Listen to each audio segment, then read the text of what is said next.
and welcome to our midweek program. We call it the Midweek Vibes, and we are coming to you live from Mamlaka Hill Chapel, Ruaka, and we are so delighted that we can share this 1 hour or so together. And today our topic is very interesting. We are going to be looking at teenagers, so moms of teenagers, parents of teenagers. This is your program, and our topic will be schooling teenagers at home. And with me on set today is Carol. Carol, welcome. Please introduce yourself. Thank you very much. It's really great to be here today on Midweek Vibes, and it's such a pleasure. My name is Carol Chakua. I am a mom. I'm a therapist, and I also work with parents. And what I do with parents is I help them develop or create an environment so that they can have better relationships with their children. As opposed to just fixing behavior, let's build relationships. And then out of the relationships, the behaviors will just come out naturally. Oh, nice. Thank you so much for coming. Karibu sana. Thank you. And we have Marion with us. Marion, introduce yourself to us. Okay, thank you for the opportunity to be here. My name is Marion Njoroge. For the purposes, I'm thinking through how many identities I want to introduce, but for the Give us all of them. for the purposes of this conversation, I am a mom to 3 young men. So my firstborn is 20 years old, and then I have teenage twin boys aged 15. They turn 15 in a few days' time. Oh. I am also a working mom, so I run a business. We have a market research company, family business, so that keeps me busy as well. Thank you so much. You are so welcome. And our viewers, Mamlaka Hill Chapel, and anyone joining us for the first time, I welcome you in the Mamlaka way style, and I introduce myself. I'm your host today, Reverend Maggie Moher. I serve here at Mamlaka Hill Chapel. Now, to get us started, and we are so happy that we have 2 moms on set, and our 2 moms will help us explore what it is like to parent teenagers, to put them through school during this COVID season when they have so much time at home. But let's define, who is a teenager? What is teenagehood all about? Carol, please help us understand what we mean by teenage. Thank you, Reverend Maggie. It could take maybe about 2 hours for us to really define. But I think what I really want to do is demystify what teenage is, because we really get into this space with a lot of fear, a lot of anxiety, and even when I work with parents of 7-year-olds, they tell me, you know, he's behaving this way. How will he be when he's 13 or 15? And so they're never even able to be present in the moment with a 7-year-old. So to just demystify the adolescence is that it's really a teenage or adolescence. I'll keep using, those words interchangeably. It's a stage of life. It's a season of life, like any other season. It has unique changes. It has unique characteristics, just like toddlerhood has has its own unique characteristic. And we need to look at it as a stage of transition like any other stage, but not this really defining moment that we need to go into with a lot of fear. We need to arm ourselves. We need to be ready. Otherwise, if we don't fix children early, they'll give us issues they'll give us issues in their teenage. So it's a season where a lot is going on, a lot more. And that is God's way. That's how he has designed it, to prepare teenagers to get out of, now for life in future. And so if you're preparing someone to step into life in future, then there's a level of independence that they need. There's a level of maturity that they need. So there's a lot of growing that goes on during that stage. And from a psychological perspective, the levels of dopamine, those feel-good hormones, Yes. they're actually lower. So what teenagers do is to be able to increase them so that they can feel good. They get into risky behaviors. So, Yeah. No, I'm just listening in an active way. Continue. Oh, okay. I thought you were going to ask something. No, don't. So the levels, they are lower. So they need to do things that, bring those levels of feel-good chemicals higher, and that's why they have tendencies of getting into risky behaviors. So I think it's in terms of just understanding teenage, it's not a stage to get into with a lot of fear and anxiety, but it's looked at actually as a second window of opportunity because there's so many things happening, and we can still harness so much from this amazing teenager who's just about to get out there. And if we are able to focus on let's prepare them to get them out there, as opposed to let's fix them right now, let's fix the things that are not right and fix them wrong, and make them right, then we approach teenage with a lot more level of just being relaxed.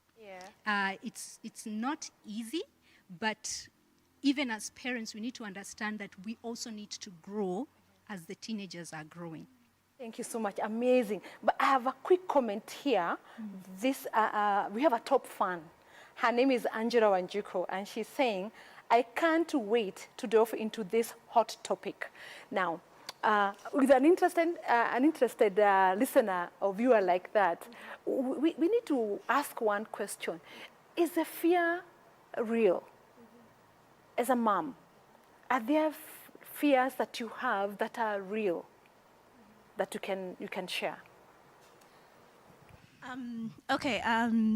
I think I'm glad that you asked me as a mom, because I bring no qualification, no experience textbook-wise. I can only share from my experiences as a mother raising teenagers, raising young men, for that matter. I think it's very interesting. So I said my firstborn is 20 years old, and then the twins, my twins are 15 years old, so they're smack in teenage. They're just getting well into teenage. And the other one has exited teenage, so to speak, in a matter of number of years.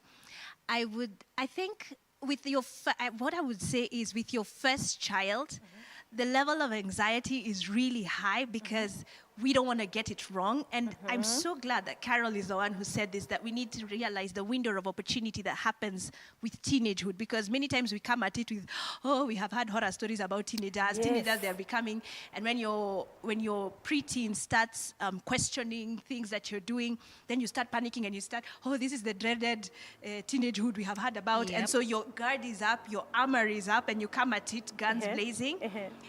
And you miss out on the joy of who this person is, or who this person is becoming as a teenager. Because I tend to think what's happening is they're beginning to walk from who they really are and will be for life. So it's when it's your first time child, you're so trying to do everything by the book and get it right, and you feel that your success as a parent will be measured by the kind of child that you raise. So immediately you feel like there's any danger of your child sleeping, you're there, you're at it. You're trying to quarterback the situation, and you miss out a lot. So I tend to find, and to be fair, to be compassionate to ourselves as parents, we didn't know any better. It's also like the first time you hold your baby, there's things you didn't know, there are things you thought would be automatic at being a mom. Nobody told you about the emotions that come with it.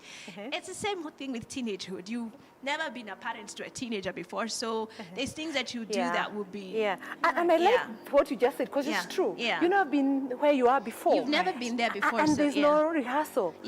Every you're day, learning on the job. You're learning on the job, and each day counts a lot. But it's different with the other kids. When the second and the third one, I say the other children have the benefit of you're a bit more of an experienced parent. I'm really enjoying what you're saying in terms of you're looking back and seeing what are some of the things I missed out. Maybe I could have been too busy and I didn't teach them. I'm seeing this as an opportunity to teach my children. What I'm hearing is a release. Like, there's a way you can look at it by saying, what is wrong with me? Look, this child does not even know how to do 1, 2, 3, 4. But how you're approaching it is with absolutely no guilt. Oh, this is an opportunity I have to teach them something that they didn't know. And I think one of the struggles that can be in this space, Reverend Maggie, when you're asking about struggle, is parents getting into this space, and then they begin to notice things that their children are not able to do, and you get into a place of anxiety, a place of guilt, a place of, I need to fix this. I need to fix this before COVID is over, so that now, when COVID is over, now I have a better child. But approaching it with a lot of compassion for yourself, with a lot of, okay, this guy actually doesn't know how to make his bed. interesting. Let us train, okay? So you go and you start. At whatever age, they could be 15 and they don't know how to make their bed. You can That's start. fine. That is where we are right now. So let us train. Without guilt, with a lot of compassion for myself, let's go in there and let's do step 1, step 2, step 3, and this is how a bed is made. Right. And once that is done, you move on to the next thing and you move on to the next thing. So I think the struggle can be more if we are getting into this space with a lot of beating ourselves up, because whether we like it or not, yes, we are in the same space, but we're also in each other's hairs. Let's just admit we're in each other's hairs, and the levels of irritability and people getting angry at each other and snapping around, they're happening. We need to acknowledge that this is all new for us. So even then, now you begin to see also those negative things about your children, and you're like, oh, where have I been? And then you were feeling guilty because you were working. Now you're feeling guilty because you haven't prepared your child enough. And so that whole space is not healthy at all. And not very comfortable either for our parents. Exactly. So I think the struggle would be more if we are not compassionate to ourselves, and if we are not looking at it as a second window of opportunity, where we just think of just one thing that you can teach your child in this season, and just go along with that in a way that goes with your pace, goes with where you are even mentally and emotionally, but at least, nail one thing that you can actually teach them, And then you can gain some form of success with that one. Exactly. And talking of pace, we talked about pace. In another conversation, we had talked about the need to recognize that this is not a one-off. And teenagehood, this is a season of adolescence. It's a season. Yes. And that season, it takes time. Talk to us about time. Why is time such an important factor in walking our kids through teenage?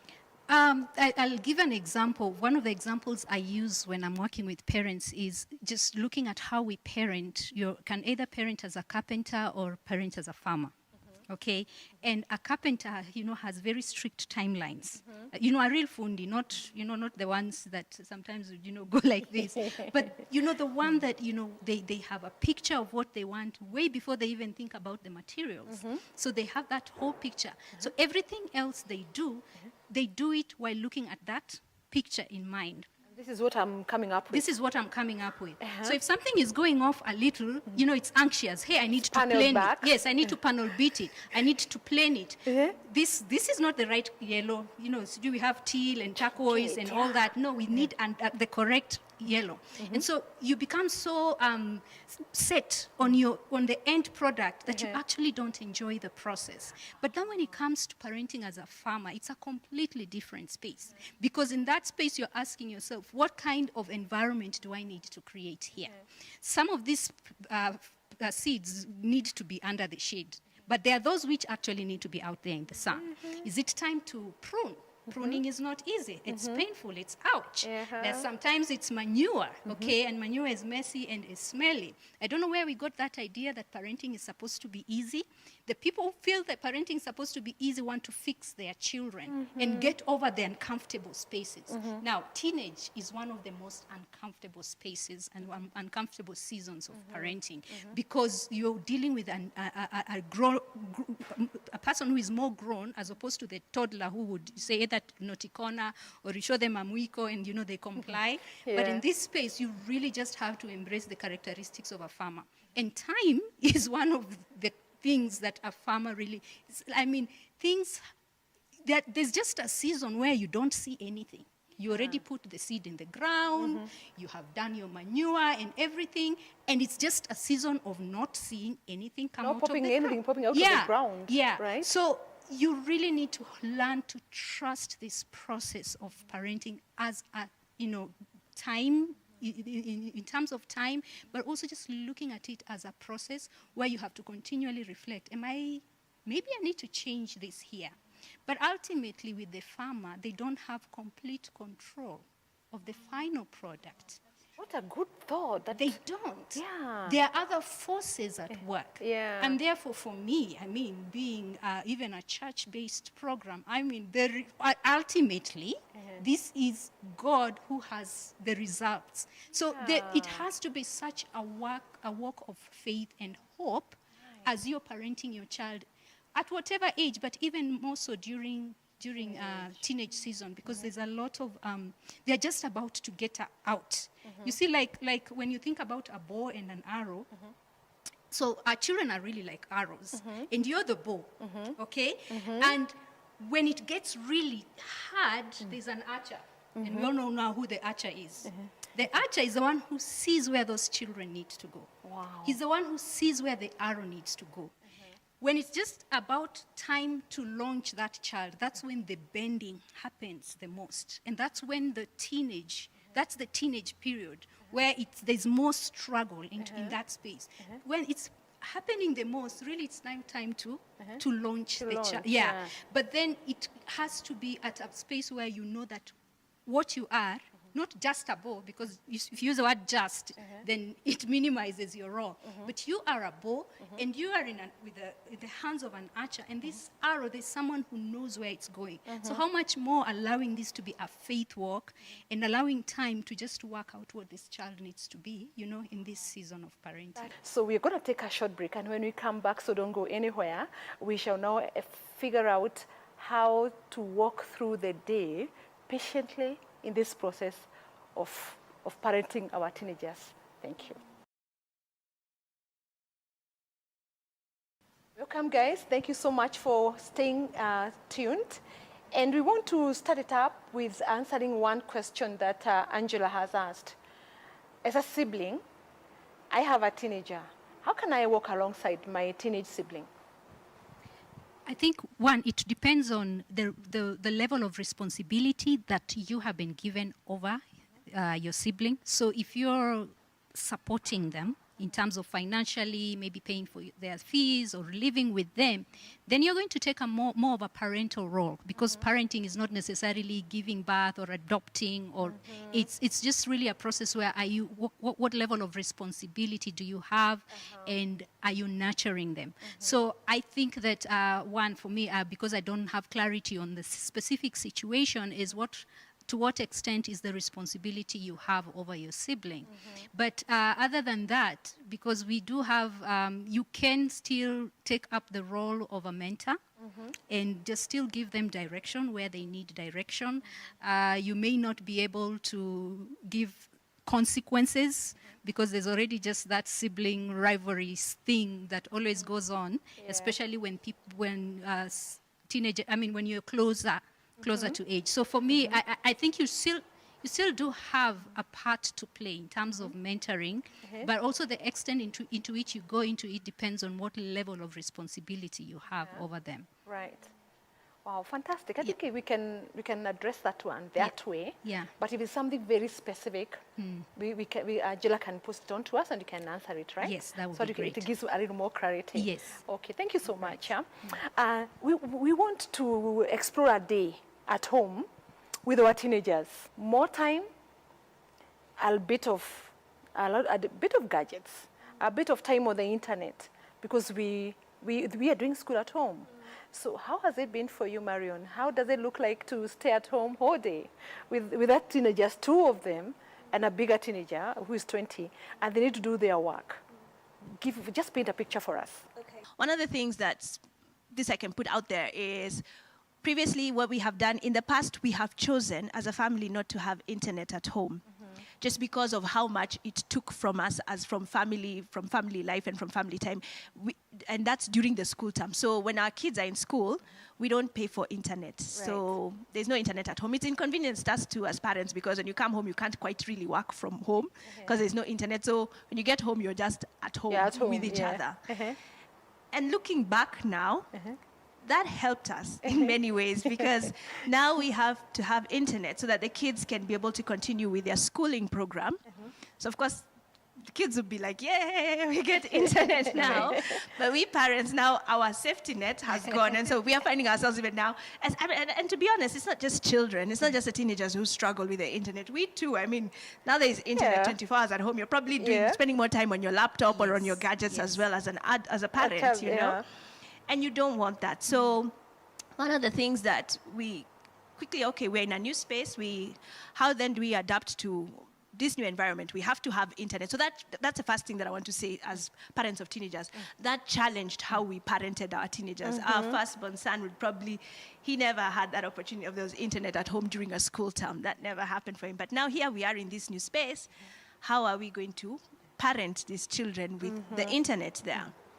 And so one of the things that we have done is we have tried to keep the same schedule. So kids, you go to bed at this time when during the regular school term, you're still going to keep that. So you need to be in bed by a certain time, because in as much as you're at home, it may not necessarily be the case that you have more time on your hands. There's more things to be done. There's no help coming to do the dishes or cook or do that. We are all at home, so we all have to pull our weight with the housework. So you go to bed a little earlier. I mean, you go to bed, try and keep regular sleeping patterns, and none of that sleeping at midnight because you are up on the internet happening. So go to bed, wake up in the morning. So the twins, age 15 are the ones, wake up in the morning, have your breakfast, get ready for school, because then they have to be logged into class by a certain time. So you have to make sure your device was charged. There's none of that. Your device, oh, we can't attend class, we ran out of charge. Get your school books, have to put get them that on in the place. table. We're in a small space, so we all have to be at the table together.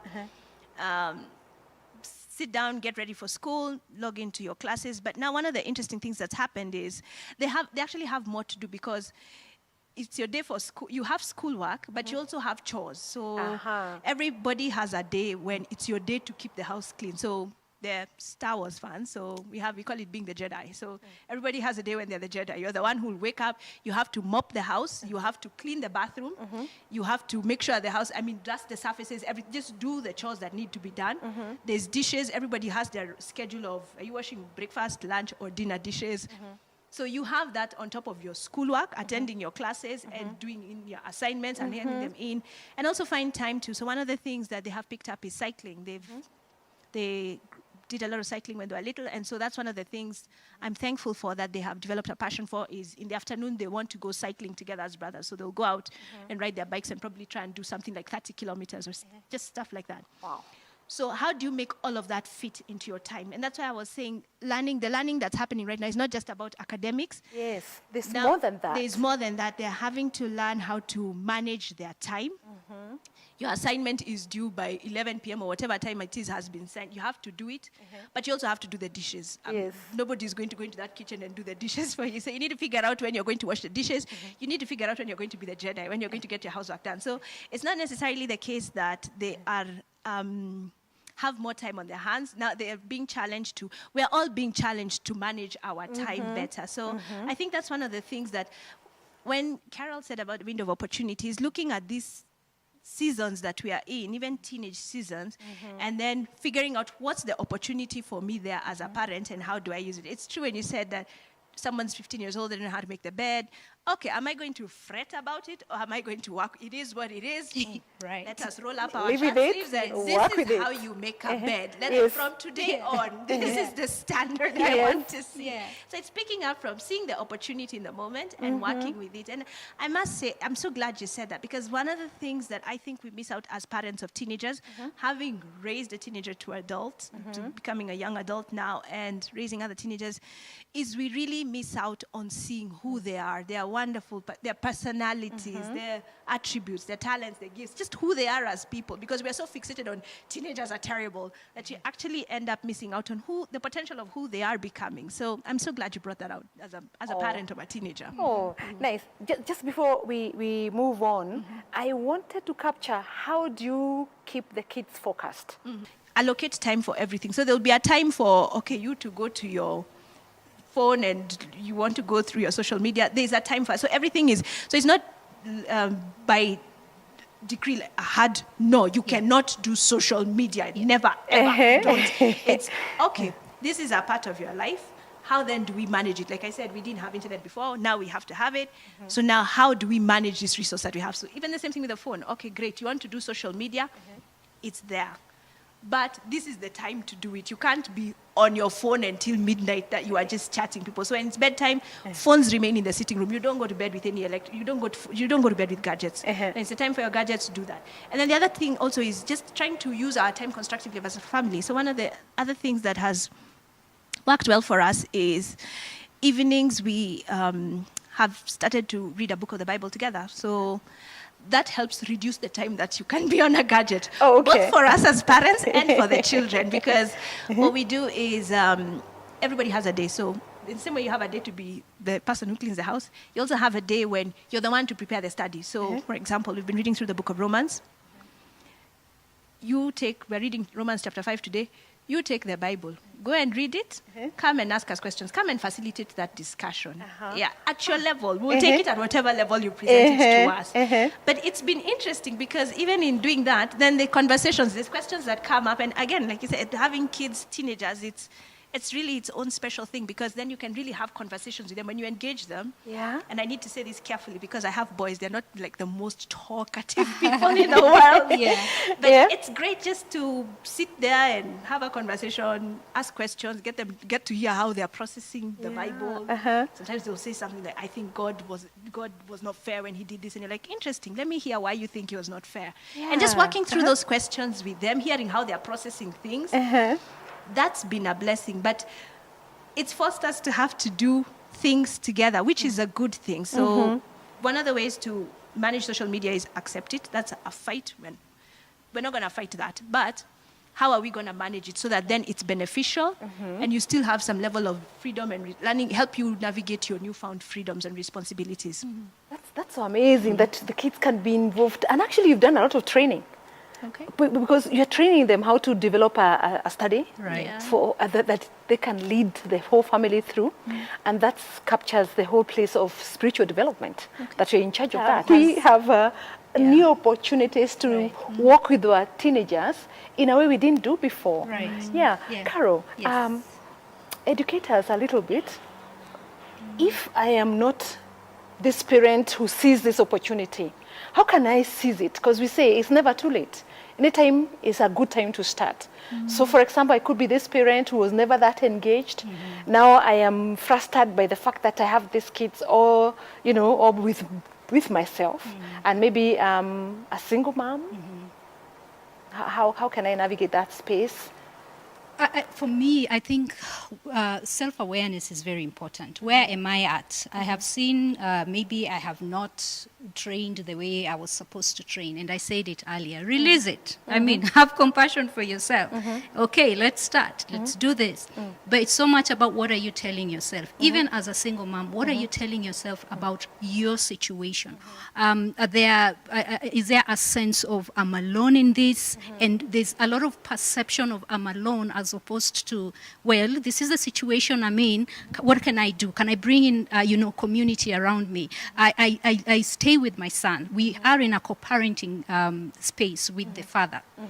So we are not parenting him in the same house together. And, he gets turns to go to his dad's and come to my place. But then in this season, I just picked him and we moved to my sister's house where now kids can play together. There's a lot more company. In fact, now when you're talking about training, I find that I'm training him better now because there are more eyes and there's more accountability in the things that he needs to do. And he is accountable to just not me, but the others. So I think that seizing the moment is just really looking at your situation, not necessarily as a negative thing or a limitation, but what it is, what can I do? What can I do in this moment? How can I make the most of it? And I know every situation is different, but I think if we have higher levels of self-awareness, we are aware, how am I interpreting my situation? How am I interpreting my child's behavior? Because also even in the space of parenting alone, one of the things that can happen is every behavior you see in the light of, it's because there's no father in the space. But that could be the things that I call interpretation. The conversations you have with yourselves about your child's behavior. What conversations are you having with yourself? Because they will determine how you will feel and they will determine how you react to the child. So if you're able to step back and separate those two things, in fact, I like to tell parents, ask when you see a child's behavior and you feel a certain way, like where I come from, they say you feel something like, hua, So you ask yourself, why have I felt like that? What in this moment is mine? What in this moment, this anger, is it mine to own, or is it the child? Is it the child who has triggered it, triggered something that's already in me? So what do I need to work on? So part of seizing the moment for me this season is really just to go deep into yourself and have a self-awareness of what are some things that trigger me? What am I worrying about? What are things that I worry about? What can I do about them? There are those things that you have no control over, and so you invite peace, okay? To be able to, the serenity, to be like, okay, this is something I cannot change. But God, give me the wisdom or the courage to change the things that I can. And so just being able to separate that. And then, of course, the most important is the wisdom to know the difference between what I can change and What I can't change. Yes. So for me, seizing the moment is just going back inside of yourself and really beginning to explore that inner space. And what do I need to work on, and how do I need to I change? think that's very empowering to parents to listen to that and hear that I can do a self-audit and I can see where I need to pay attention to so that I can be a better parent in this season. Yeah, so I can provide the right environment, because children soak in what we pour out. Right. And what we pour out really comes from here. From so right it doesn't inside. matter how many tips and tools you gather out there.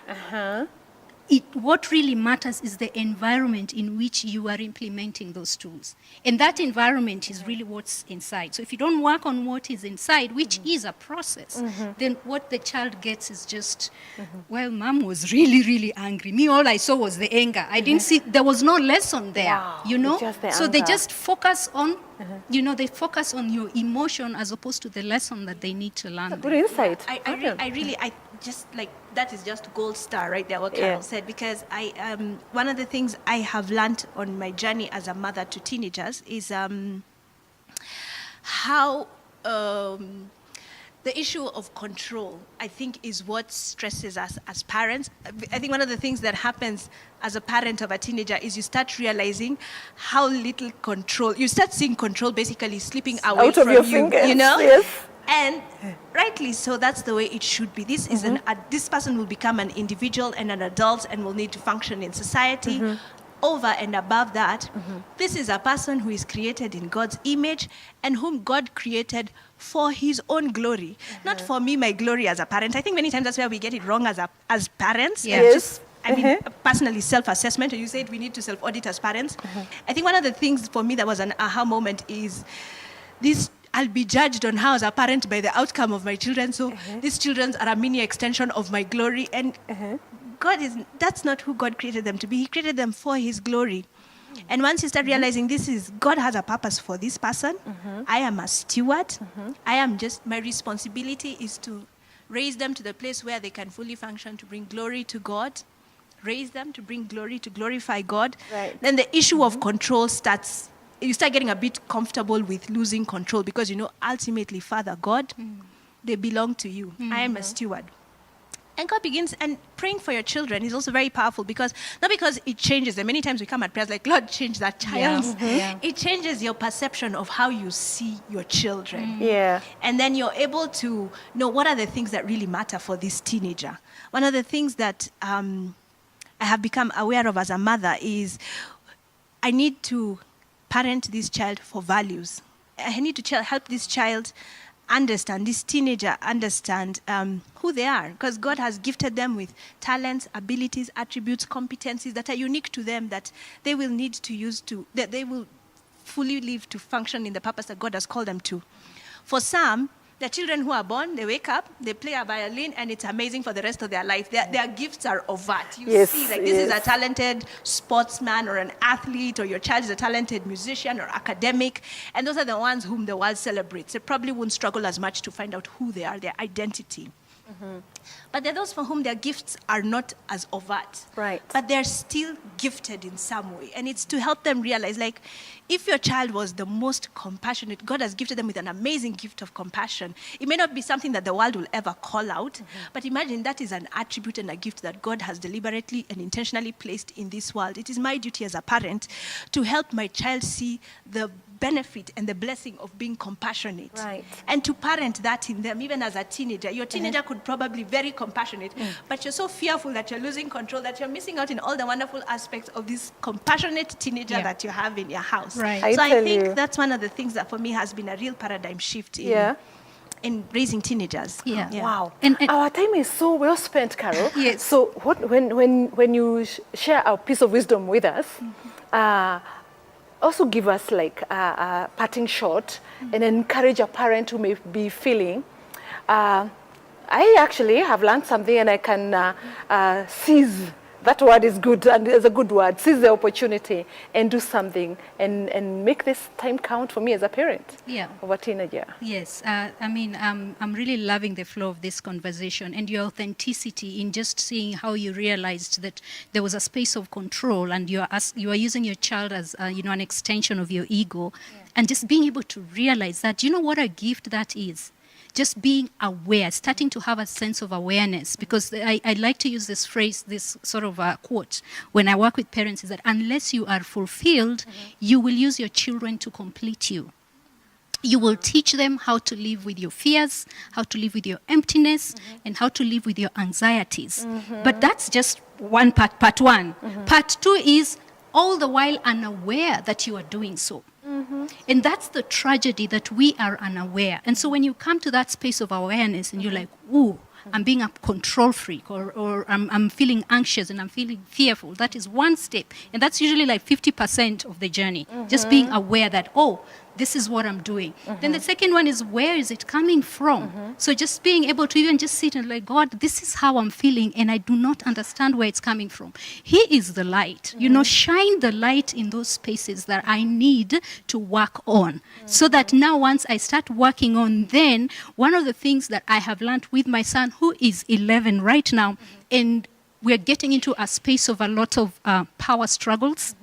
And I'm understanding also that that's the space that he needs to assert himself. Like we were saying earlier, even before the show, that sometimes we forget that preteen is also really, really tough. We always think about adolescent being this thing. But preteen is when now they're really transitioning from this, yes, mommy, all lovey-dovey to, okay, now I have my voice. And do you know one of the things that for me I have learned to do is when I'm having those power struggle moments with my son, I just sit still and breathe and say, God, I need wisdom for this moment. Wow. Just drawing wisdom for that moment. And does it always work? Sometimes I don't know. Sometimes it gets explosive, but later I'm like, I prayed. So if I messed it up, it would just give me wisdom to fix it now. Right. So it's like continually drawing. I think the parting shot for me here is that it is possible to continually draw from God and looking at that from the archer and the bow perspective, like because that. he's the one who sees. He's the one who created these children. He actually created the purpose first, and then he created our children for that purpose. Who am I to start being a control freak here, using my own insecurities to complete my child? Wow. How much more easier can I just sit and breathe in and out and draw from God? I'm like, this one is your child, and there's a direction he's going, and now me in this moment, give me wisdom. Give me wisdom. Nice. If I need to walk away from this push and pull, it's okay, because that's another thing we want to assert our authority. I am the parent in this house. Sometimes you just walk away from it so that you can go and really just have that time to draw wisdom. Right. So I think there's a place where we need to realize that we don't have to fix everything as it happens in the moment, but we can continually draw wisdom in the moment to be able to handle those very explosive moments that Wow, happen. so well said. Thank you so much, Kara. I appreciate that. Marion, give us a parting shot. Encourage a parent who hasn't figured out how to get the kids away from their distractions and how to work out a schedule that fits teenagers, remembering that now they have grown, they're no longer kids. Now they are maturing, and like we said a little earlier, they are moving towards autonomy. And you want to walk them through that journey of autonomy so they can become adults. So give us a parting shot.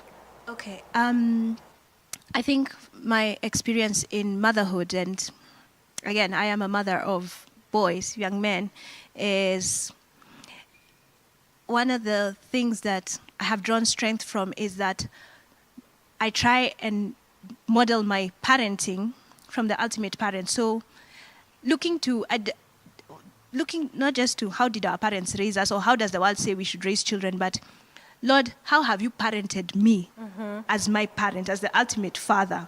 And trying to just replicate that model even for my children. I have found that to be beneficial because some of the things like, for instance, our society trends to focus on academics for children. So even when we talk about education, when will our children open school so that they go back to education? Because they are falling behind. Because they are falling behind and they won't be able to sit their national exams. Yes, that is a very valid conversation.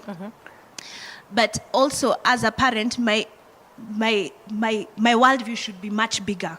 It's not just about opening school so that my children go back and sit an exam and continue on with life. I think there is a place for me to look at education more broadly in terms of what does this child need to learn? What would the Lord have me as the parent of this child teach this child and guide this child? And I think that would fix some of the issues we have in society if we focused more on teaching our children values.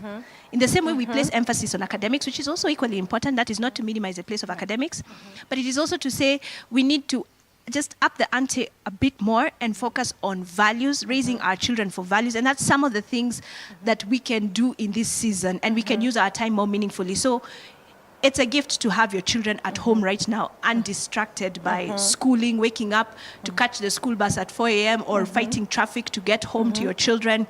We are all at home, so to speak, in this moment. Maybe this is a place to redeem the season and teach values to our children, teach them compassion, kindness, teach them how to be brothers and sisters to each other, teach them how to care for each other as siblings, teach them how it is to live in a family, whatever your construct of a family is. How do we have dignity for each other? How do we show dignity for human beings? Because some of these things, the issues we see in society, it's more as a function of the socialization that happened in the home. And we have a unique opportunity as parents to begin to do that one thing. I like how Carol said, just one thing. It's like we don't have to fix the whole world in one go. But what's one thing I can do with my teenager right now to teach them? What's the one value that I want them to come away with from? And you'd be amazed how God takes that faithful effort and multiplies it into something great in the life of your teenager. Thank you so much. Amazing. Let's anchor this in scripture. This is an old traditional favorite psalm that we all like. And Carol alluded to it, that we need to draw from God daily. And the Bible reminds us in Psalms 127 that unless the Lord builds a house, unless the Lord helps us bring up these children, the archer, like you called him, he is at the back of our minds. We know we are not the ones in control. We cede control to this God who builds the house for us. The builders will labor in vain. As a parent, we don't want to labor in vain. We want to invite God so that our labors are not, they will not amount to naught. Unless the Lord watches over the city, unless the Lord watches over our children, you start God in vain. And in vain we will fret, we will rise up early, we will sleep late. We will stay there trying to seed, to seize instead of ceding control so that our kids can grow. And the Lord is inviting us, actually, even right now, as parents, to remember that He's there for us. He is our constant. We can go back to Him, and He can help us regain that space of control of ourselves so we can raise this generation in godly ways. So thank you so much, ladies. I cannot thank you enough for your time and your invaluable insights. We keep learning and we keep feeling very, very blessed. Thank you so much. So guys, thank you so much for keeping tuned. Thanks for sharing this 1 hour or so with us, and we look back to next week. Thank you. God bless you.